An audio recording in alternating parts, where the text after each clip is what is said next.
ಬಾಹ್ಯ ರೂಪಕ್ಕೆ ಮರುಳಾಗದಿರಿ. ಇದು ಇಂದಿನ ಕಬೀರವಾಣಿಯ ಶೀರ್ಷಿಕೆ. ಜಾತಿ ನ ಪೂಛೋ ಸಾಧು ಕಿ ಪೂಛ್ ಲೀಜಿಯೇ ಜ್ಞಾನ್, ಮೋಲ್ ಕರೋ ತಲ್ವಾರ್ ಕಾ ಪಡಾರ ಅಂದು ಭ್ಯಾನ್. ಬದುಕು ಪಯಣದೊಳಗೆ ಸಾಗುವಾಗ ವಿವಿಧ ರೀತಿಯ ದ್ವಂದ್ವಗಳು ಎದುರಾಗ್ತವೆ. ಇವೆಲ್ಲೂ ಪಯಣದ ದಾರಿಗೆ ಅಡೆತಡೆಗಳಿದ್ದಂತೆ. ವಿವೇಚನಾ ಶಕ್ತಿಯನ್ನು ಉಪಯೋಗಿಸಿ ನಾವು ಯಾವುದಕ್ಕೆ ಮಹತ್ವ ನೀಡಬೇಕು ಮತ್ತು ಯಾವುದನ್ನು ನಿರ್ಲಕ್ಷಿಸಬೇಕು ಎಂಬುದನ್ನು ಅರಿತರೆ ಅದೇ ಯಶಸ್ವಿ ಬದುಕಿಗೆ ಕಾರಣವಾದೀತು. Don't judge a book by its cover ಎಂಬ ಆಂಗ್ಲ ನಾಣ್ಣುಡಿಯಂತೆ ಪುಸ್ತಕದ ಗುಣಮಟ್ಟವನ್ನು ಅದರ ಮುಖಪಟದಿಂದ ಎಂದಿಗೂ ಅಳೆಯಬಾರದು.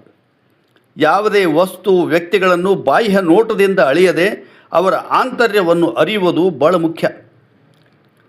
ಚಂದದ ರಕ್ಷಾಪುಟವಿದ್ದ ಪುಸ್ತಕದ ಒಳಗೆ ಮೌಲ್ಯಯುತ ಹೂರಣವೇ ಇಲ್ಲದೆ ಹೋದರೆ ಅದಕ್ಕೆ ಏನು ಬೆಲೆ? ಅದೇ ರೀತಿ ಹೊರಗಿನ ಥಳಕು ಬಳುಕಿಗೆ ಮರುಳಾಗದೆ ಅದರ ನೈಜತೆಯನ್ನು ತಿಳಿದಾಗ ಮಾತ್ರ ವಸ್ತು ಮತ್ತು ವ್ಯಕ್ತಿಗಳ ಗುಣಮಟ್ಟದ ಅರಿವಾದೀತು. ಈ ಹಿನ್ನೆಲೆಯೊಳಗೆ ಸಂತ ಕಬೀರರು ಸಾಧುವಿನ ಜಾತಿ ಕೇಳದಿರು, ಕೇಳು ಜ್ಞಾನವಾಣಿಯ. ಸಾಧುವಿನ ಜಾತಿ ಕೇಳದಿರು, ಕೇಳು ಜ್ಞಾನವಾಣಿಯ. ಖಡ್ಗದ ಮೌಲ್ಯ ತಿಳಿ, ನೋಡದಿರು ವರೆಯ ಬೆಲೆಯ, ನೋಡದಿರು ವರೆಯ ಬೆಲೆಯ ಎಂದು ಮಾರ್ಮಿಕವಾಗಿ ಹೇಳಿದ್ದಾರೆ. ಸಾಧು ಸಂತರ ಜಾತಿಯನ್ನೇಕೆ ಕೇಳುವೆ, ಅವರಲ್ಲಿರುವ ಜ್ಞಾನ ಗಂಗೆಯನ್ನು ಆಸ್ವಾದಿಸುವ ಎನ್ನುವ ಕಬೀರರು ಖಡ್ಗದ ಹೊರಕವಚ ಬಂಗಾರ ವಜ್ರ ವೈಢೂರ್ಯಗಳಿಂದ ಮಿಂಚುತ್ತಿದ್ದರು. ಅದಕ್ಕೆ ಮರುಳಾಗದೆ ಒರೆಯ ಒಳಗಿನ ಕತ್ತಿಯ ಹರಿತವನ್ನು ನೋಡಿ ಎಂದಿದ್ದಾರೆ. ಸಾಮಾನ್ಯವಾಗಿ ಸಾಧು ಸಂತರು ಬಾಹ್ಯ ಸೌಂದರ್ಯಕ್ಕೆ ಮಹತ್ವ ನೀಡುವುದಿಲ್ಲ. ಅದೇ ರೀತಿ ಯಾವುದೇ ವ್ಯಕ್ತಿ ತೊಟ್ಟುಕೊಂಡ ವಸ್ತ್ರಗಳಿಂದ ಅವರ ವ್ಯಕ್ತಿತ್ವ ಅಳೆಯುವುದು ಮೂರ್ಖತನವಾದೀತು. ಮಾಸಲು ಅಥವಾ ಹರಕು ಬಟ್ಟೆಯ ಫಕೀರ್ನ ಅಂತರಾಳದಲ್ಲಿ ಹುದುಗಿರುವ ಜ್ಞಾನದ ಗಣಿಯನ್ನು ಹುಡುಕಿ ಅದನ್ನು ಅಳವಡಿಸಿಕೊಳ್ಳುವುದೇ ಜ್ಞಾನದಾಹಿಯ ಪ್ರಮುಖ ಗುಣವಾಗಬೇಕು.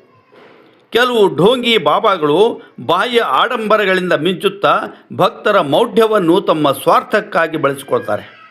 ಹಾಗಾಗಿ ಸಾಧು ಸಂತರ ಬಾಹ್ಯ ರೂಪಕ್ಕೆ ಮೋಸ ಹೋಗದೆ ಅಥವಾ ಮಲಿನ ವಸ್ತ್ರಕ್ಕೆ ಹೇಸಿಗೆ ಪಡದೆ ಅವರ ಜ್ಞಾನ ಭಂಡಾರದ ಸದುಪಯೋಗ ಮಾಡಿಕೊಳ್ಳುತ್ತಾ ನಡೆದಾಗ ನಿಜವಾದ ಜ್ಞಾನ ನಮಗೆ ದಕ್ಕಿತು.